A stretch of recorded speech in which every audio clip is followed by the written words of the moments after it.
Cowboy Bebop. Where do I even begin? Now, I really don't like anime. I really don't. And no, Avatar: The Last Airbender, which happens to be one of my favorite shows of all time, does not count, so don't even try going there. But Bebop was different. Sure, I've tried watching Naruto and I didn't like it, One Piece just couldn't get into, and the most of anime I ever watched before this was just sporadic viewings of Dragon Ball and Pokemon when I was 9 years old.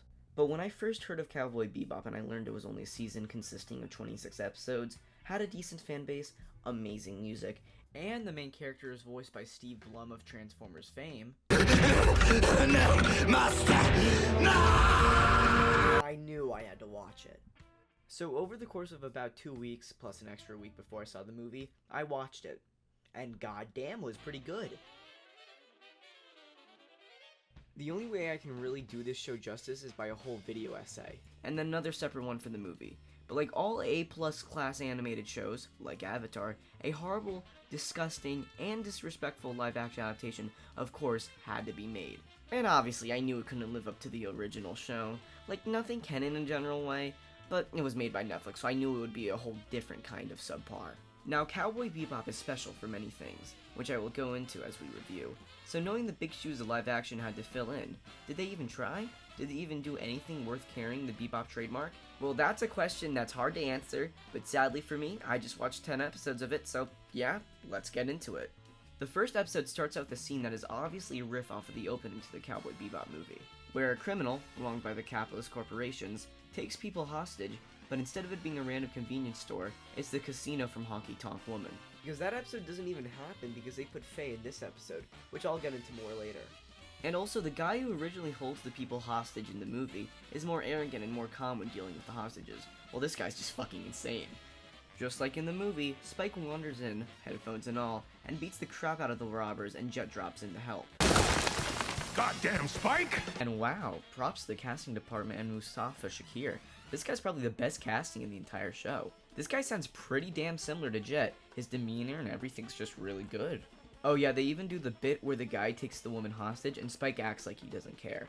But this time, instead of the lady catching the criminal off guard and Spike shooting him, one of the criminal goons comes out of the bathroom with a comically overpowered gun to blow a hole through the casino, where Jet pulls a lever to save them and the bounty. This scene is the first bit of MCUS comedy in the show, which gets more blatant later, but we'll talk about it more when we get there. Spike says his thing and the intro plays. Just a humble bounty hunter, ma'am. The intro is of course great, you know, it being a riff off the original show's intro, but I especially like this part. I just love how they show each bounty showing the show's bounty of the week nature. Also, the reversal of Japanese and English text in the background is also a really nice touch. After the intro plays, they do a little scene from the first episode of the original show, where it's all black and white and they hint at Spike's backstory with Julia. We then cut to Spike and Jet on the Bebop, where they reveal the fact that Jet has a daughter who he's trying to buy a doll for. Now this is a pretty big change, but one with a decent basis. After all, Jet did take up the motherly role in the original show, always berating Spike and Faye when they did something wrong or stupid, and always being in the middle of whatever bounty of the week shenanigans they would get into. So him having a daughter doesn't really change the fundamental aspects of his personality.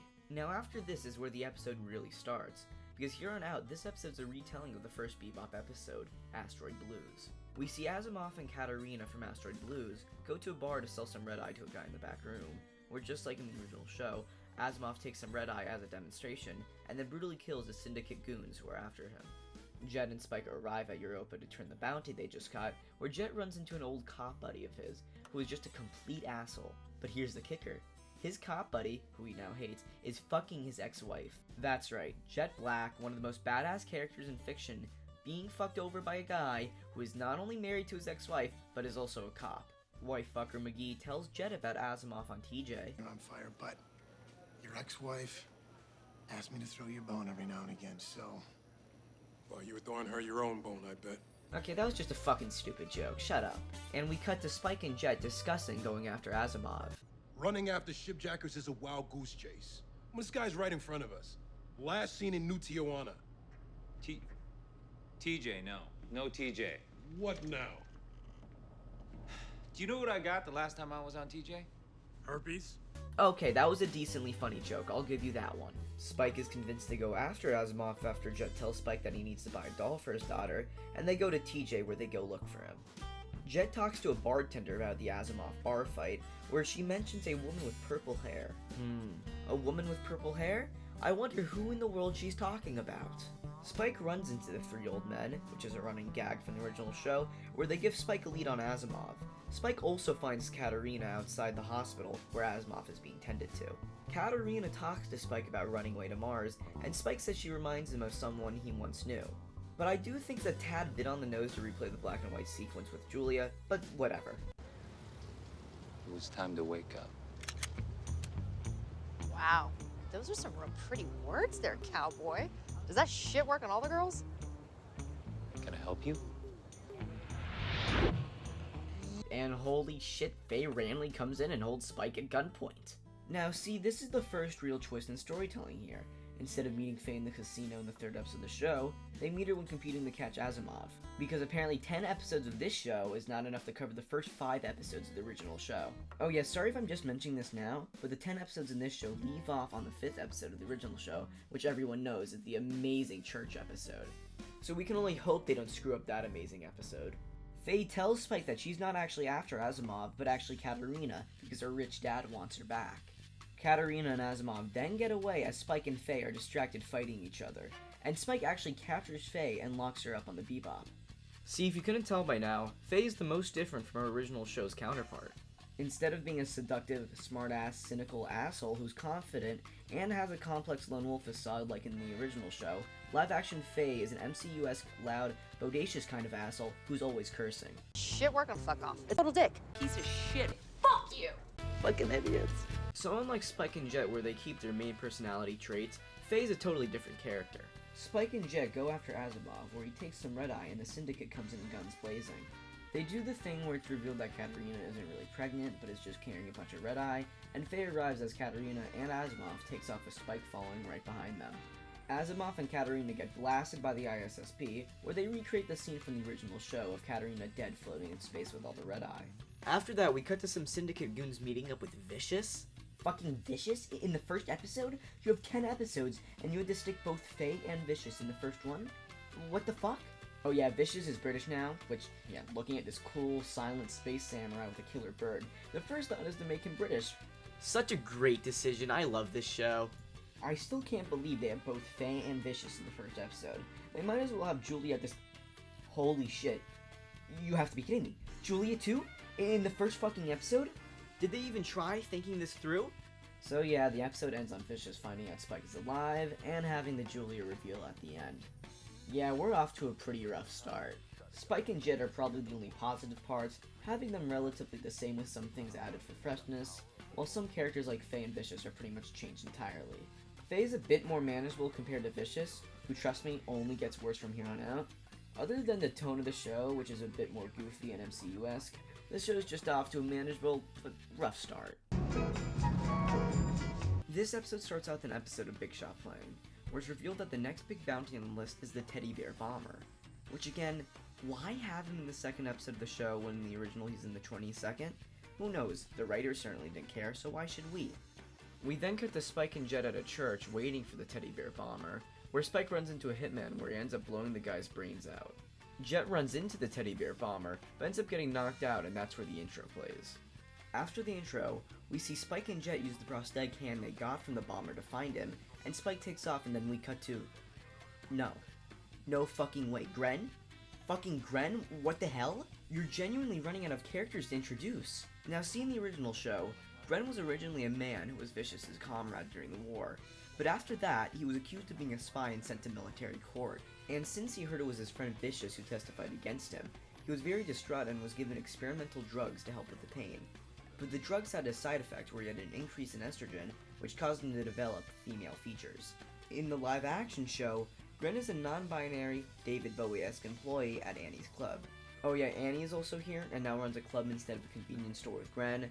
Way to lazily cobble together two previously unrelated characters, Netflix. Amazing. Now see, this reimagining of Gren would be fine if they gave them a nice and complex backstory, which if you couldn't tell by my demeanor, didn't quite happen. But having Gren here just as a glorified cameo is just straight up disrespectful. Gren's original story in the show was dark, complex, and made you think. But having Gren here just because is just stupid. And I know that they just added them last minute, but still, just save them and their backstory for season 2 instead of having them in the second episode without any backstory. We see Annie in her office as Spike shows up revealing he's alive like in the original show. We also get a scene of Jet reading the Teddy Bomber's manifesto. This scene actually kinda pisses me off, but I'll go talk about why the Teddy Bomber in the show makes me feel this way at the end of the episode. Spike asks Annie for help and finds out Julia is married to Vicious, which is, interesting to say the least. And we cut to Vicious having a meeting with the elders of the syndicate. They ask Vicious to shoot Julia as a punishment for dealing red eyes behind their back, and Vicious abides, but it turns out it wasn't even loaded. We then see Spike and Jet investigating the supposed supplier of the Teddy Bear Bomber, where they find out the guy who's in charge of the company's bomb supply is actually named Teddy. Which, you know, Teddy Bear Bomber, you know, they did this in the original show, so I can't even be angry. After that, we see Julia being pissy at Vicious for almost killing her, and starts to choke her when his masculinity is in check. Wow, Vicious being insecure about his masculinity. Totally remember this from the original show. After Spike and Jet infiltrate Teddy's ship, they get launched into space, locked in with the bomber who threatens to kill them all.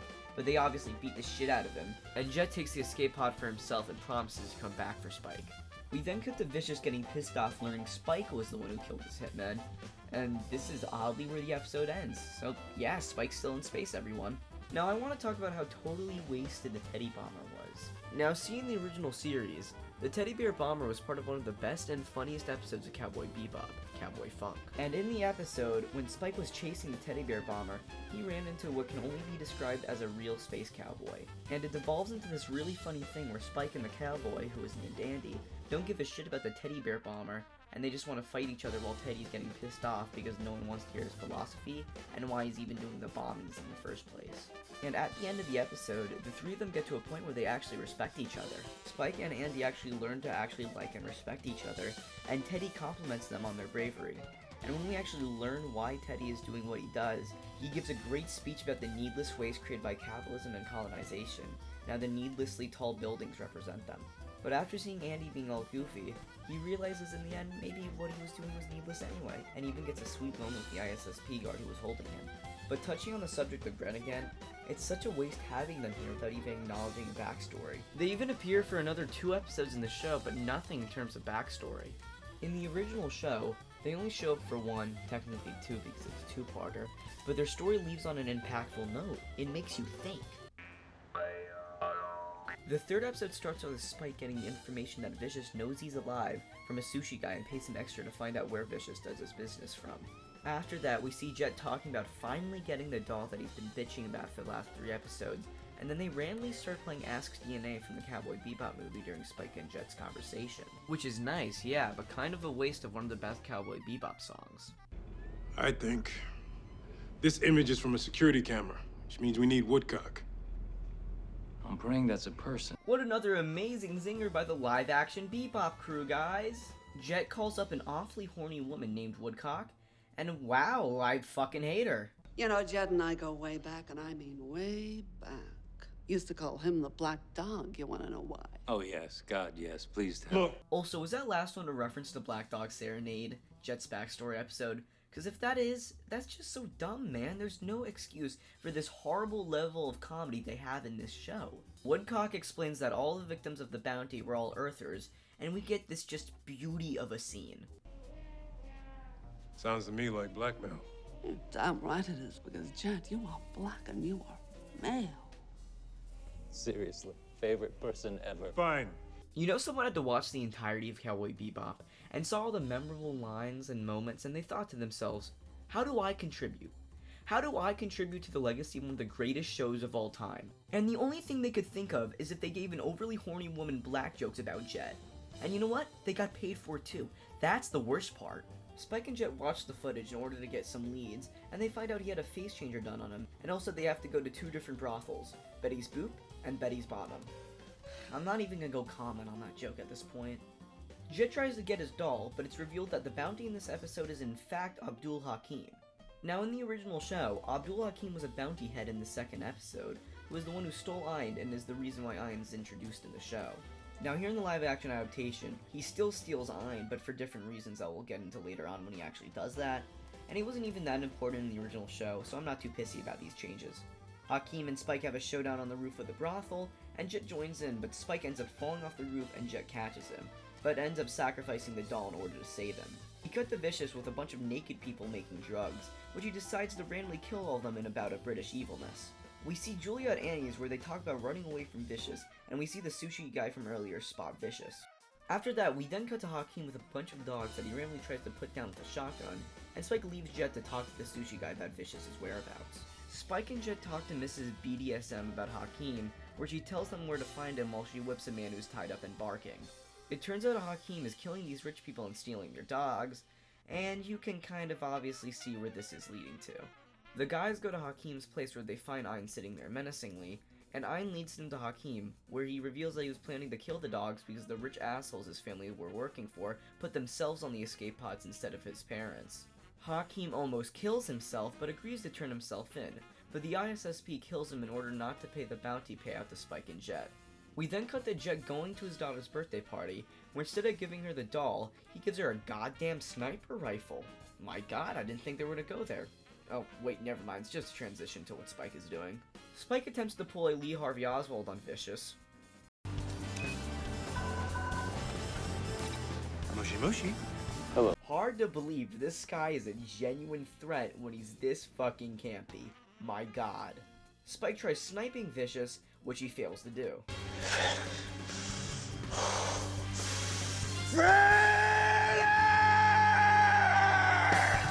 And yeah, stop embarrassing yourself, Vicious. You're not at all threatening. Your facial expressions plus your over-the-top yelling just make you the evil all-business British man trope, which is a pretty crappy trope. Yeah, this episode just further proves how much Vicious sucks ass in this show. Episode 4 starts out with Faye. That's right, Faye. Even though she was randomly stuck in episode 1, she has not appeared since then. Just genius all around. Faye finds the man who prematurely gave the go-ahead to wake her up from cryosleep and puts a gun to his dick. And Faye reveals in this show, Whitney Haggis is not the man who conned her into loving him, but a grown woman who conned her into thinking she was her mother. A little weird to have this in Faye's second appearance, and an even weirder change, but they're rushing it for some reason, better not question it. But as the guy's calling Whitney, a bunch of eco-terrorists show up. That's right, it's the Space Warriors, now named the Callisto Liberation Front. They're in this episode too, just amazing. They end up turning people not into monkeys, like in the original show, but human trees, which I gotta admit, is pretty damn terrifying. Watching the trees grow at these people and tear them apart is actually pretty scary. Faye tries to get the cryosleep guy before the terrorists take him, but they shoot her before she can. They also steal her ship, and we get this absolutely hilarious moment from Faye.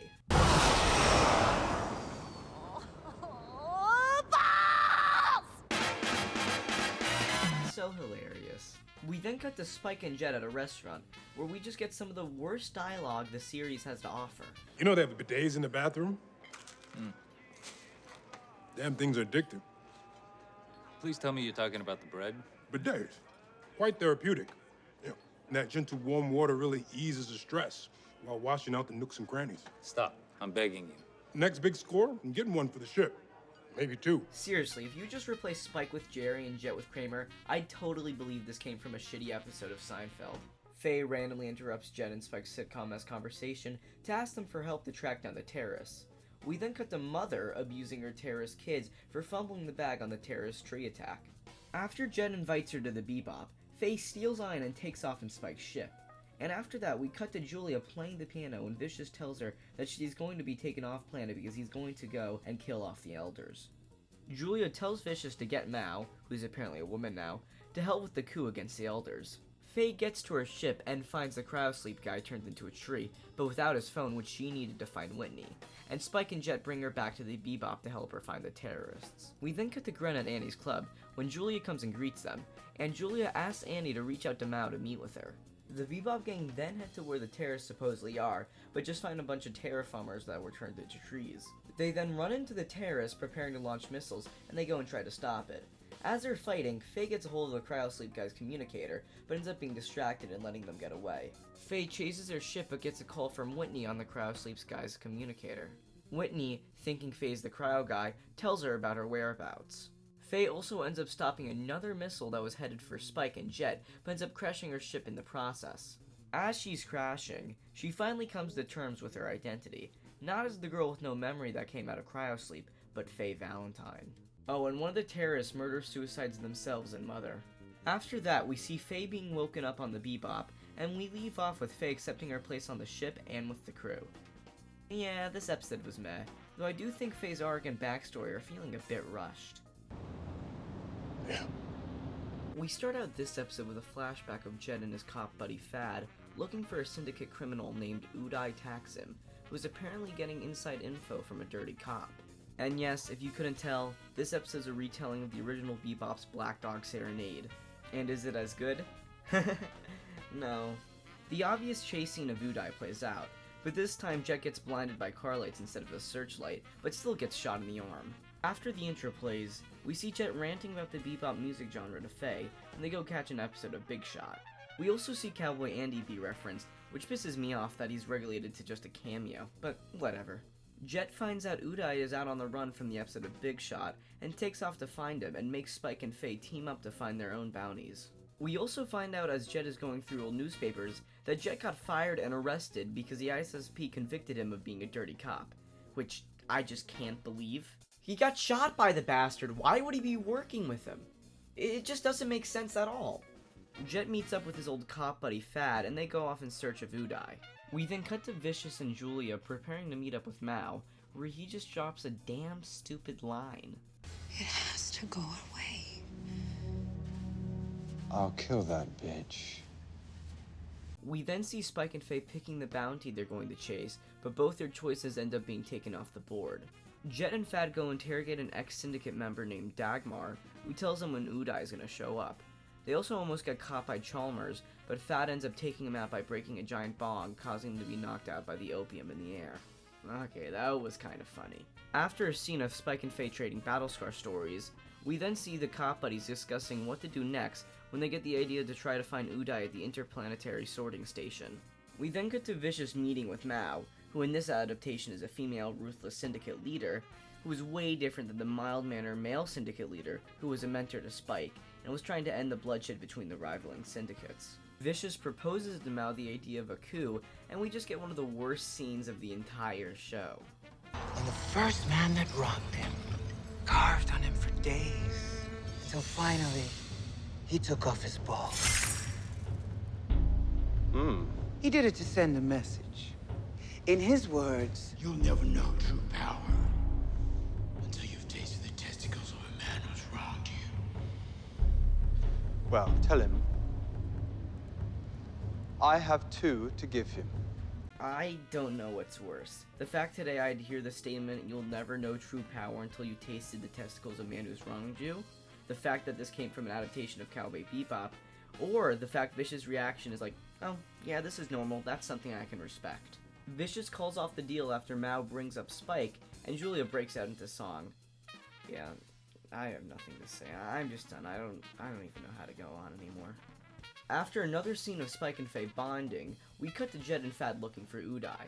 Jet finds and chases after Uday and catches up to him, but before Uday can reveal who the dirty cop was, Fad shoots Uday and reveals he was the dirty cop all along. Fad tries to shoot Jet but ends up getting killed himself. Chalmers finds Jet with the two dead assholes but ends up letting him go. The episode ends with Julia realizing that Spike is still alive. Okay, this episode pisses me off for one big reason: how they handled Uday Taksim and Fad. In the original show, Uday's immediately set up as a creepy, silent, and sadistic threat as he kills an entire ship of ISSP guards and quickly slits a guy's throat. He almost kills Jet and Fad and toys with him with the fact that Fad was the one who shot Jet's arm. And Fad in the anime actually had a pretty good death, with him shooting Jet with a gun with only one bullet so he wouldn't have killed him. Jet and Fad had a really bittersweet ending, with Jet giving him one last smoke.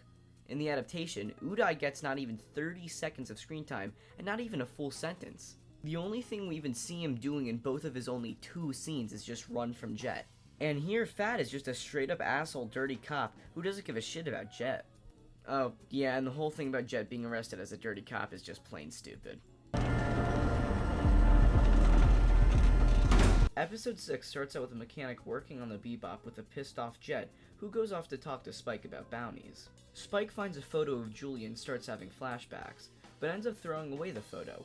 Jet also tells Spike he's a lead on a new bounty from one Radical Edward. Yeah, that's right, they name drop Radical Ed for no reason, and they apparently already have a pre-existing relationship with her. The writers just know how to perfectly piss off their fans and throw away lines. They go off and find a bounty who goes by Dr. Londes, and yes, you can obviously see where this is going, and they leave Faye to watch after the mechanic. Faye and the mechanic have an extremely uncomfortable scene, and then we cut to Spike and Jet investigating the Londes bounty. Spike goes to the Londes Center and puts on the VR headset, which if you've seen the original show, you know that's a horrible idea, but he takes it off seemingly just in time. Spike leaves the building and runs into Julia. Julia tells him that the Syndicate is going to kill him and tells him to let her go, and then Julia gets shot in the head by Vicious and then kills Spike. Spike then wakes up and realizes what just transpired was just in the simulation, and once again breaks out of the building, and realizes he's still in another simulation.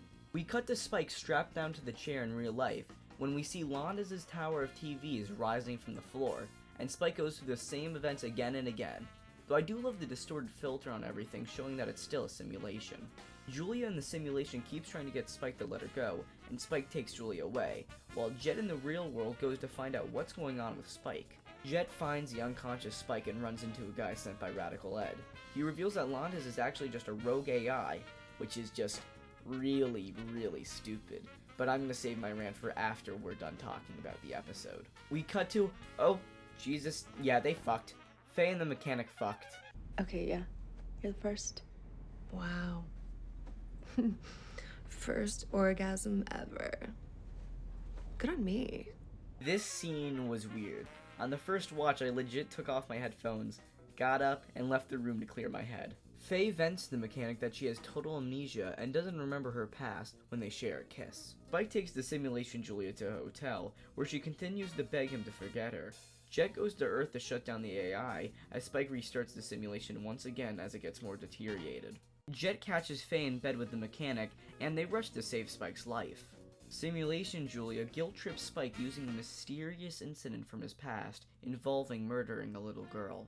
Jet gets to Earth and shuts off the power to the AI before Spike succumbs to it, and the episode ends with Jet talking about ripping Ed's fingers off, the mechanic leaving Faye, and Spike contemplating letting go of Julia. Oh yeah, we also get this beautiful shot of Vicious.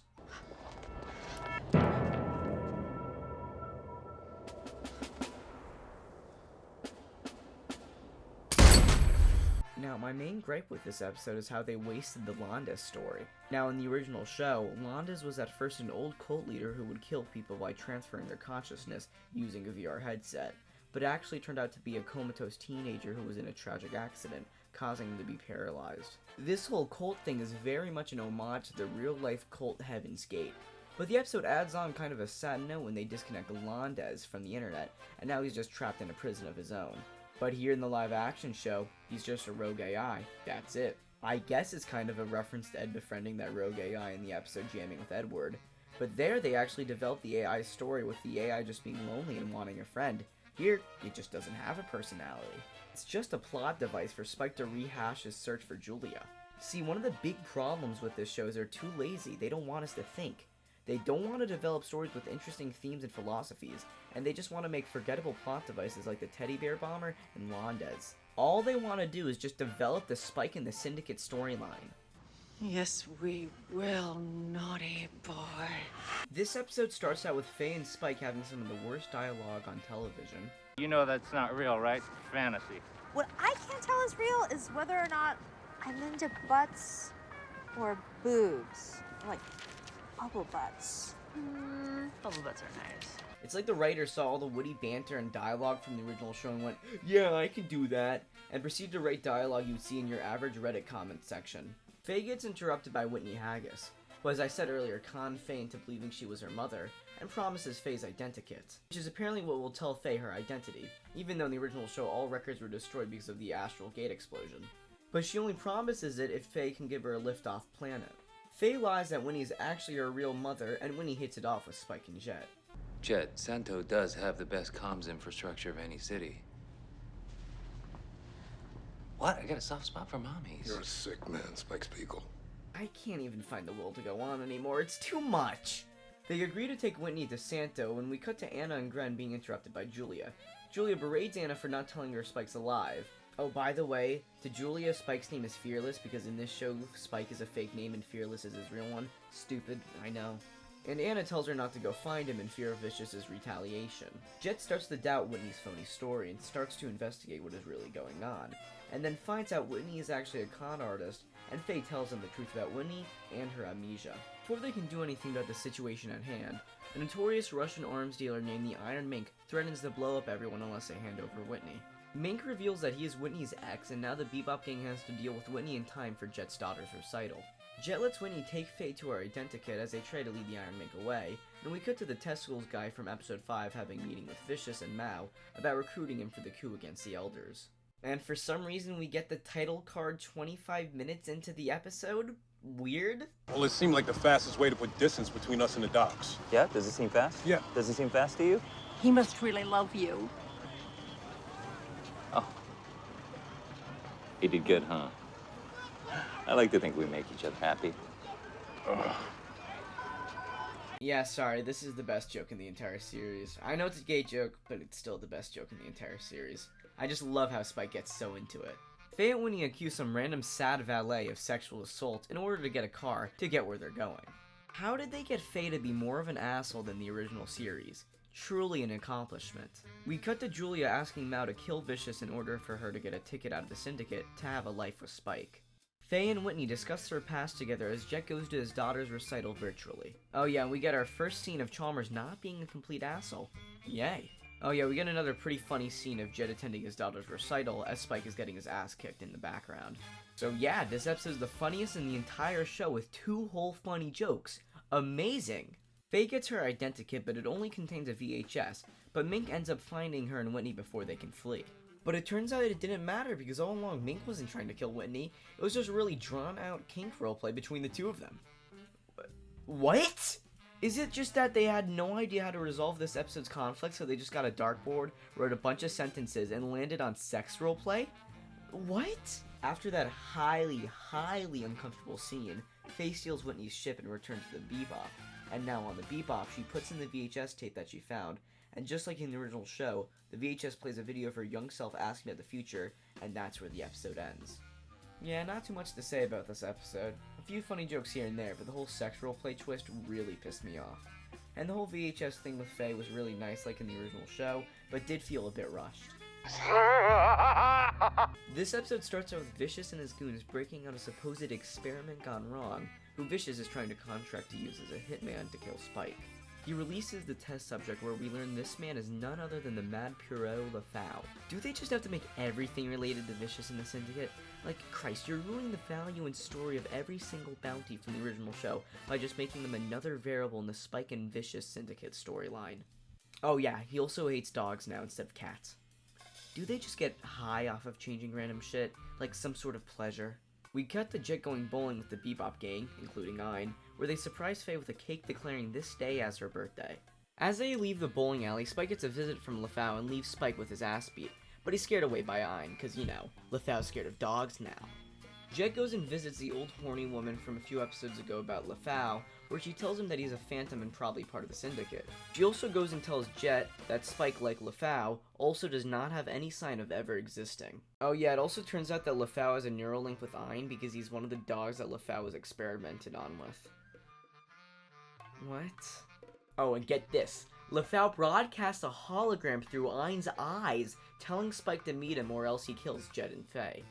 Jet goes and talks to Spike and says he knows what he used to be, but it turns out Jet actually thinks he's Spec Ops, which isn't wrong per se because he did serve in the military on Titan with Vicious, but whatever, that's not in this show. We cut to Vicious, Mao, and the Testicles guy trying their coup on the Elders, but instead of Mao double-crossing Vicious to decapitate him, it turns out she decapitated the Testicles guy and Vicious kills her and all the guards.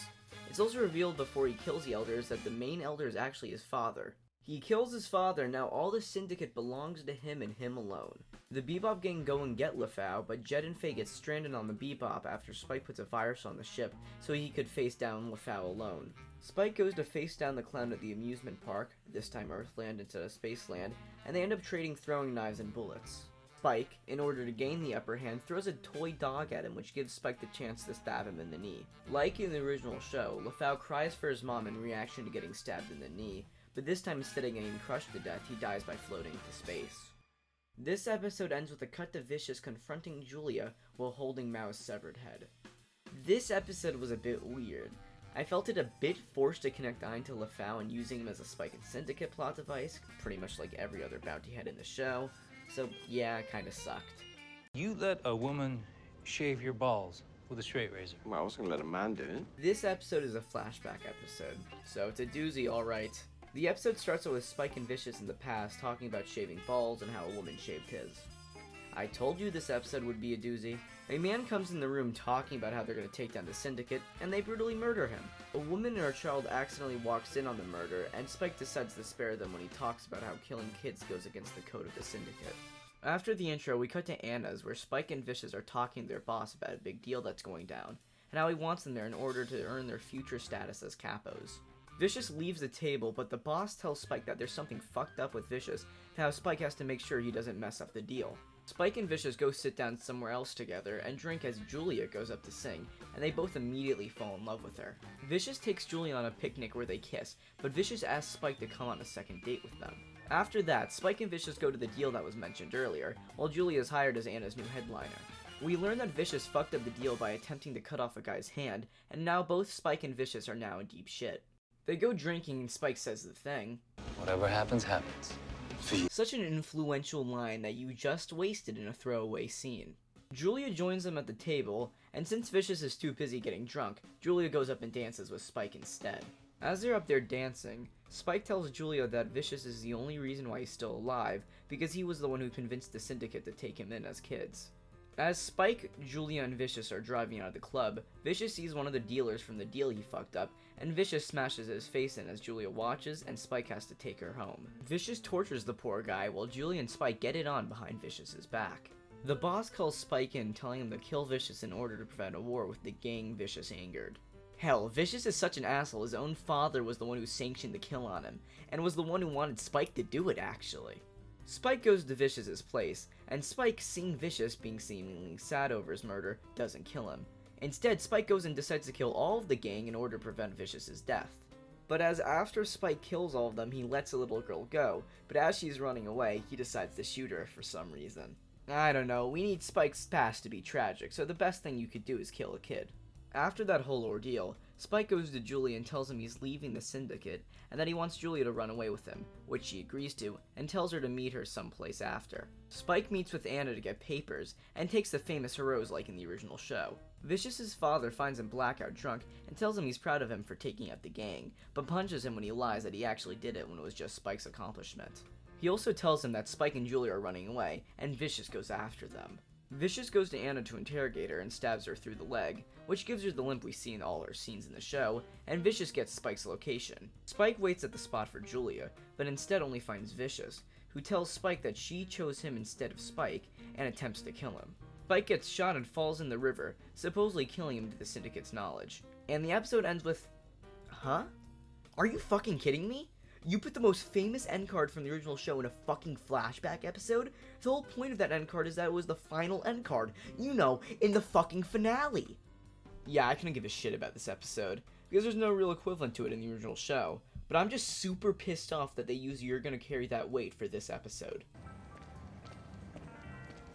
Spike! That's right, folks. Home stretch. Last episode. We can finally be rid of this horrible series once and for all. The final episode starts with Vicious confronting Julia, continuing straight after the LeFau episode, and he mollywops her ass.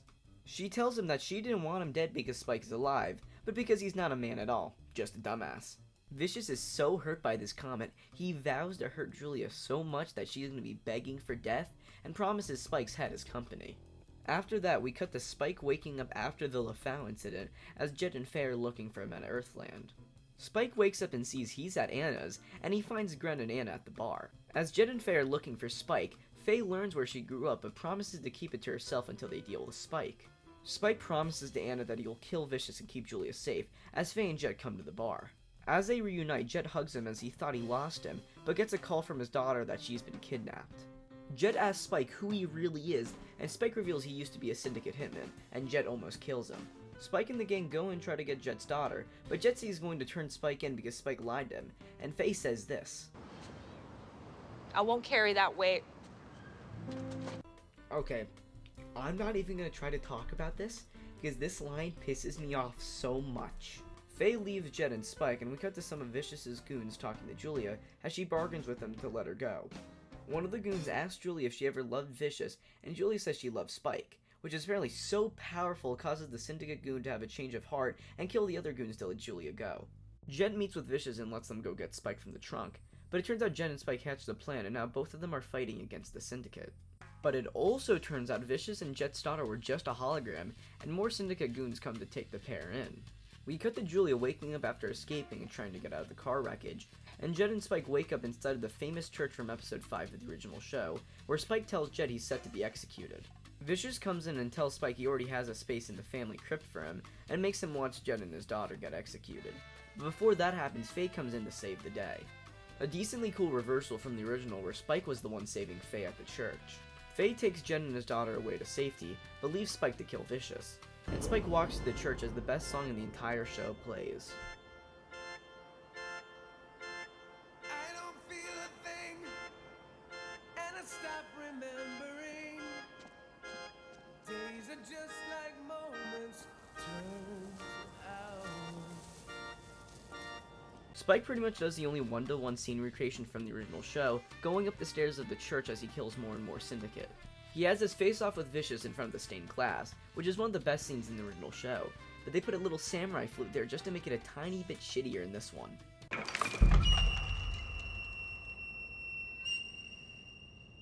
Why would they even do that in the first place? They fight and even say the same things from the original show about being a ravenous beast, and they even do the same shoot and stab thing from the original as well.